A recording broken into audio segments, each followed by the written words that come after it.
how the hell are the 49ers 9-4? They have an identity. These are the things we're going to hang our hats on. These are the things we're going to be good at. And they're preached from day one. They're worked on from day one. And everybody knows what they are. River Island's guest line, joined by Odyssey NFL insider Mark Schlereth. Hey, Stink, what's good? Just hanging out, man. All is well here in Denver. I mean, we're feeling pretty good about our football team, as you guys should be in San Francisco as well. Yeah, that's the thing, man. The close wins count. We kind of talked about the Broncos being this year's version of last year's Chiefs, but I think everyone's got the same thought right now, Stink, which is like even all the good teams, they all kind of look the same. Kind of good, but a little bit flawed. Is that kind of overall parity in your mind really good for the league, or would you rather see some juggernauts that kind of lead the way? Oh, I'd always rather see a few juggernauts. But I think it's part of what we've agreed to, right? I mean, it's part of the way the league is structured right now. I mean, the players continue to negotiate like less professionalism in football. Like they can't get what they want from a benefits standpoint. They can't get what they want from a money standpoint. So they basically negotiate themselves out of being professionals. And, it's really hard for guys like me that grew up in this league at a different time to think about and to see some of the inconsistencies that are played, especially along the line of scrimmage, because you've negotiated contact and practice out of a contact practice sport. And so I think that's one of the reasons you see, a lack of consistency in this game. And that's just part of it, and ultimately the league is made of Teflon. So it doesn't bother today's fans that it's not as polished as it once was. It's not as good in my mind as it probably has been in the past, but it's still what America runs on. They run on football. So, until it starts hurting the National Football League, they'll continue to negotiate, like I said, practice and everything else out of the game.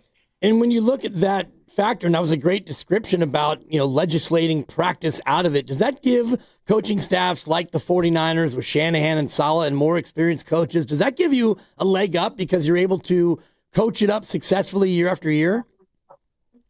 Yeah, you're able to, I think, do a little bit better job of developing players. One of the things that we've negotiated as players out of the game is the middle of the road player. So we spend, $50 million plus on quarterbacks, and we spend $30 million plus on edge rushers, or $40 million on edge rushers, and $30 million and $40 million on receivers. And, and so there's probably, I call it the 80-20 rule. 20% of the guys make 80% of the money. And, the 20% that's left over is split by 80% of the guys. And what's ended up happening in a lot of positions is that you end up getting rid of the middle of the road, 5-6 year veteran who's a really good player, but not a starter anymore, or not a starter. You get rid of that guy because you don't want to pay him $3.5 million a year.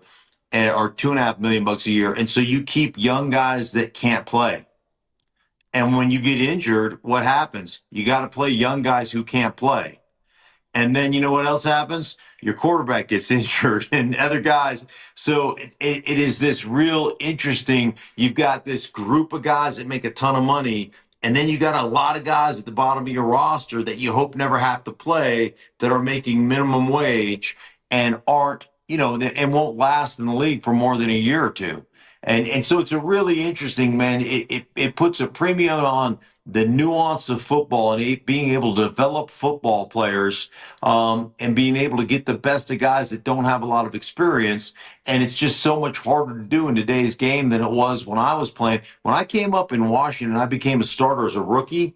Every guy we had on our roster had started somewhere for 2 or 3 years, and then relegated to a backup. As a matter of fact, I played with Ray Brown. I played the first game that Ray Brown started with the Washington Redskins. You guys remember Ray Brown, all-pro guard for you guys back in the day, who played 20 years. Ray didn't play until year 6. That Wow. he got his first start with Washington in year 6. He made a play when he was a rookie for Arizona. It was during the strike year of '87 or something, but he never played for us until his 6th year in the league.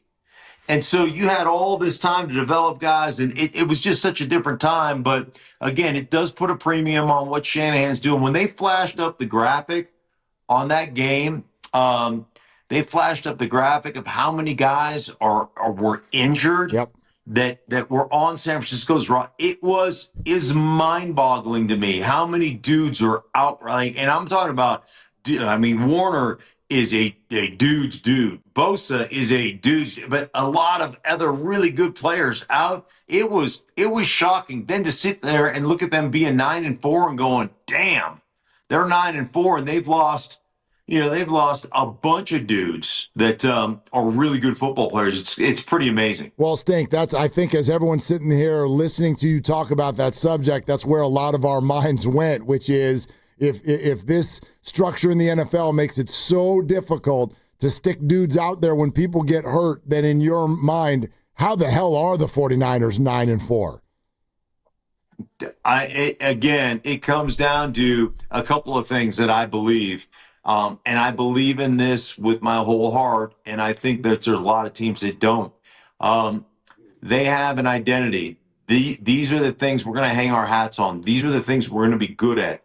And they're preached from day one. They're worked on from day one. And everybody knows what they are. So I played for Kyle's dad for 6 years. And there were certain things that I just knew we were going to do. And the way we were going to run the ball, I knew what we were going to do. I knew what comes out. And then in the huddle in critical situations, man, I could tell you, like, we were a conversion team. So we got into a second down in one situation. I knew we weren't taking a shot down the football field. I knew we were going to convert because that's what we do. And then I knew there's one of 3 plays coming in. We're either running 14-15 handoff, we're running 18-19 handoff, or we're running quarterback sneak. And what that does for you as a player from a confidence standpoint and also just an understanding standpoint of what we're doing, then it becomes the 10,000 hour rule. I don't care what defense you get me or you give me, I will never be fooled. And I'm better than you because I've done this 10,000 times. You've defended 100 times. You're about ready to get your ass whooped. And there's such beauty in that. And there's so much confidence that comes from that. And most teams in the league, and I cover the league every week, I'm at a different team.